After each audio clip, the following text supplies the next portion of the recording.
Nizina rimaze kuba ishingiro ry'icyizere muri sinema nyarwanda. Killaman amazina yasanzwe ni Niyonshuti Eric.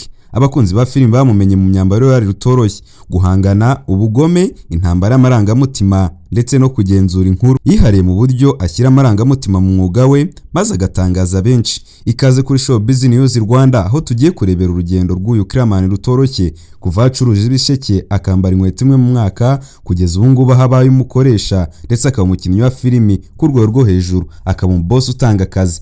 Kaze kuri Show Business Rwanda, ukore subscribe kugira ngo tuzagicika umunsi ku munsi, ukanda akazogera. Ariho tukugeza amakuru y'imyidagaduro atandukanye, amakuru y'ibyamamare ndetse kandi amakuru yavuzwe cyane ku mbuga nkoranyambaga. Show Business Rwanda. Uko nabivuze yitwa Killaman, ariko nyuma y'iryo zina ryamamaye harimo inkuru y'ubuzima bw'ukuri iyo umuhungu wakuriye mu buzima bukomeye, wanyuze mu bucuruzi buciriritse nko gucuruza ibisheke, ibinyobwa, itabi ndetse no kuvomesha amazi, byose abikora ashaka icyamugira umuntu. Uyu munsi uwo musore wahoze yambara inkweto imwe mu mwaka ni umwe mu bakinnyi ba filimi bubatse izina rikomeye mu gihugu. Uyu munsi Killaman abarwa mu bakinnyi ba filimi bafite ijwi rikomeye, uburyohe bw'inkuru n'ubusobanuro bwimbitse ku byo akina. Ni umwe mu batumye benshi bongera kwizera ko sinema nyarwanda ishoboye. Mu magambo asobanura ati, nashatse kuba umuntu, ntabwo nashakaga kwamamara gusa. Mu kiganiro kirambuye yagiranye n'abanyamakuru, Killaman yavuze byinshi ku rugendo rwe rutoroshye. Yagarutse ku myaka 2 yakoreye filimi ku buntu ataramenyekana, agenda asaba amahirwe mu matsinda atandukanye y'abakinnyi n'abanditsi ba filimi. Mu magambo yakomeje agira ati, nari nkeneye amafaranga icyo gihe, nambara inkweto imwe mu mwaka wose, ariko najya kuyikuramo nkabanza kureba ko nta muntu urebana nanjye. Iyo myaka 2 y'ubuntu nayitangiye nshaka ko abantu bamenya ko nshoboye. Ntabwo nashakaga amafaranga icyo gihe gusa, ahubwo nashaka ko n'abantu bamenya ko nshoboye. Yacuruje ibisheke mu Rwanda ariko ntabwo yigeze acika intege. Killaman avuga ko nta katagize mu gushaka icyamuteza imbere. Yacuruje ibisheke, avomesha amazi ndetse kandi akora nk'umuyede, ndetse agera hashinga butike mu rugo muri 2007 irimo ibisheke, itabi ndetse n'ibindi bikenerwa. Mu magambo yagize ati, ntabwo nacuruje ibisheke ku muhanda ngo mbizunguze, nabicuruje hano mu Rwanda mu nzira z'ukuri. Sinigeze nemera gusinzira kw'inzozi zanjye. Uburyo nashakishaga amafaranga byatangiye mfite imyaka 9, bituma nzinukwa guhora ntegereje. Avuga ko yigeze kugera atakibona uko abaho, bigera n'asaba umugore we kujya kuba muri Uganda wasubira kubana na nyirakuru. Aho niho yakomeje gukora ibikorwa bya sinema, ari naho nyirakuru yatangiye kumugira inama yo kubireka maze akajya kuvoma amazi. Mu magambo yagize ati, nyogokuru yambwiye ko ibyo nakoraga ntacyo bimaze, ambwira ko namufasha kuvoma, ariko nari narafashe umwanzuro, reka sinzongere gusimbuka umwuga, reka nkwame nkomeze ndeba aho byazangeza ndetse nkomeze mpatane kugeza ku munsi bizakundira. Mu magambo yakomeje avuga ati, inagiye nsaba akazi ahariho hose. Nasabye akazi Clapton, nasabye akazi Zabi Comedy, nasabye akazi kandi Patino.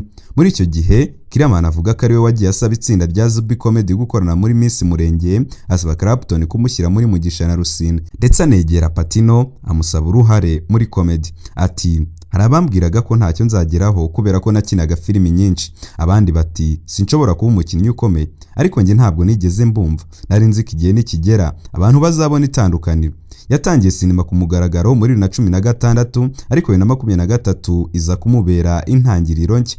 Killaman avuga ko yatangiye gukora sinema nk'umwuga muri 2016, ariko umwaka wa 2023 niwo wamubereye umuhigo, kuko aribwo yatangiye kubona amafaranga yivugira ndetse akanagaragarira buri umwe. Mu magambo yagize ati, icyo gihe sinema yari yaratangiye kunteza imbere, nkoresha izina ryanjye mu gukora ibyiza, nkishyura abakinnyi, nkubaka izina ryanjye ku ndangagaciro. Nta mukinnyi nkinira ubuntu muri filimi zanjye, bose ndabishyura kandi nkabishyura uko twabivuganye. My Heart, imwe muri filimi zamucira inzira. Mu myaka 7 amaze muri sinema, filimi My Heart niyo yamucira inzira. Ni filimi ishingiye ku nkuru ye bwite, afitemo amarangamutima n'ubushobozi bwihariye. Iyi filimi ni filimi yanditse kuva yabaho, sinema yanjye niyo buzima bwanjye, si ikinamico nk'uko abandi babivuga. Ndi umukinnyi, ariko mbere na mbere ndi umuntu wanyuze mu inzira ndende kandi mu nzira iteye agahinda. Amasomo nkura mu rugendo rwanjye nayanga yakurikira.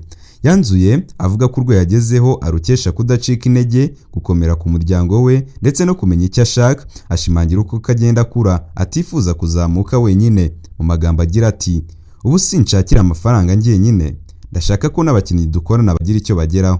Ntawe nsaba gukina filimi yanjye atishyuwe, byose bishingira ku nzozi zanjye nshaka, ndetse nshaka no kuzamura abandi. Killaman avuga ko ari urugero rufatika rw'uko indoto zishoboka niyo umuntu yaba yaratangiriye hasi urumuri yinjiyemo akoresheje umurava, intumbero n'umutima usobanutse. Uyu munsi avuga ko yicaye mu ntebe y'icyubahiro muri sinema nyarwanda, ariko iyo avuga akenshi agaruka kuri bya bihe yambara inkweto imwe, anywa amazi yo kuvoma, yicaye mu rugo rwa nyirakuru arira. Yanyuzeho benshi bacika intege, ariko we ntabwo yigeze acika intege. Killaman yasobanuye ko gukina filimi bitari inzozi ze, ahubwo ikintu cyose yerekejeho umutima yashaka kugikorana ubushake ndetse akagikorana n'ubushobozi bwe bwose. Iyi filimi ye ya mbere akiniye kuri X Nation TV aho yitwaga Killaman. Ni filimi ya mbere yatumye Killaman uba umukinnyi ukomeye ndetse na n'uyu munsi ahanzwe amaso mu rugendo rwa sinema. Urugendo rwa Killaman ni ikimenyetso cy'uko umuntu ashobora kwiyubakira ubuzima bushya atangiriye hasi cyane. Ni urugendo rwigisha abantu gukomera ku nzozi zabo, kutazipfukirana nubwo zaba zifunze mu buzima bukomeye.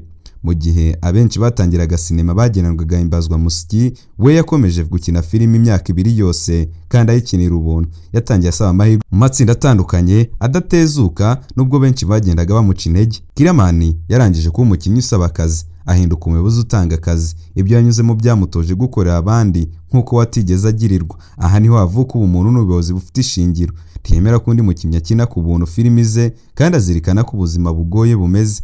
Benshi mu byamamare birinda kuvuga inkuru zabo z'akaga, ariko Killaman yarabivuze mu ruhame. Avuga ko yacuruje ibisheke, yambara inkweto imwe, yabuze umugore we igihe yoherejwe muri Uganda kubera amadeni.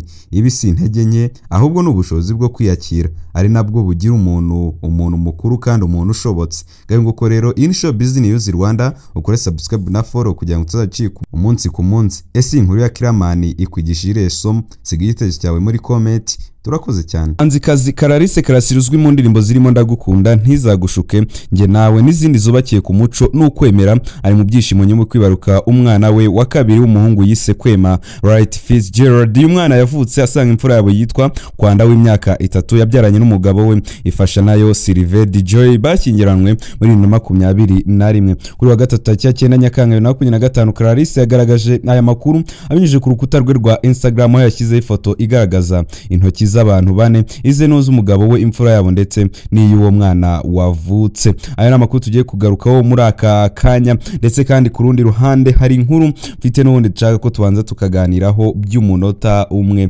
cyangwa se amasegonda gusa. Ni inkuru y'umuhanzi wo muri Uganda ufite inkomoko mu Rwanda witwa Laika. Umuhanzikazi Laika akaba yasabye abagabo gufasha abagore babo gusa neza babaha amafaranga. Mu Nyarwandakazi rero ukora umuziki muri Uganda, umuhoza Laika yasabye abagabo bose n'abasore bashaka gukundana kujya bashyigikira abagore babo mu buryo bw'amafaranga no kubitaho, kuko ari byo bituma abagore babo bahinduka ab'inzozi zabo. Mu kiganiro aherutse kujyana n'itangazamakuru ryo muri Uganda, Laika yavuze ko iyo umugabo afashe neza amuha ibyo akeneye birimo no kumufasha mu buryo bw'amafaranga, ari wo umugore arushaho kuba mwiza akanamubera uwo yifuzaga. Ariko nawe nagira ngo tubiganireho, ese koko ubona kugira ngo umugore abe mwiza bigomba kugirwamo uruhare n'umugabo we, cyangwa se ubwiza burarivukanwa, ubwiza ni karemano? Ubwo ni igitekerezo cyawe nshaka kuri uyu munsi kugira ngo uze kudusangiza muri comments. Ibi ngibi rero mite nabivugaho gato, yabivuze ubwo yari mu kiganiro nyine n'ubundi n'itangazamakuru. Ni umuhanzikazi aho yagize ati, niba ushaka umugore wawe usa neza,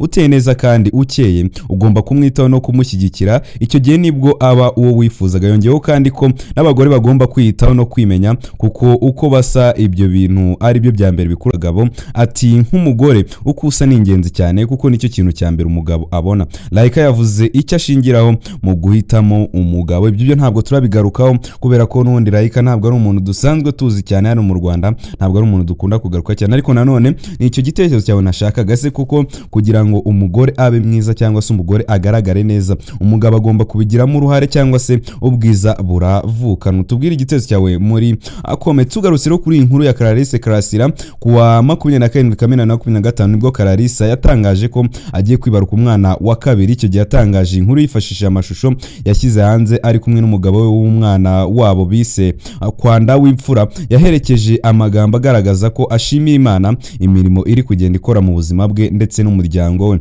Ati, murebye Uwiteka yakoze, bakundwa, umuryango wacu uri kwaguka, turitegura undi mwana vuba cyane. Uwiteka yakoze ibintu bidasanzwe kuri twe, natwe twuzuye ibyishimo. Kwema yaje akurikira Kwanda Percy na Gile. Uyu yavutse mu ijoro ryo kuwa tariki ya 13 Kamena 2022 mu bitaro bya Nathan Light Mercy Hospital biherereye mu mujyi wa Portland muri Maine muri Leta Zunze Ubumwe za Amerika.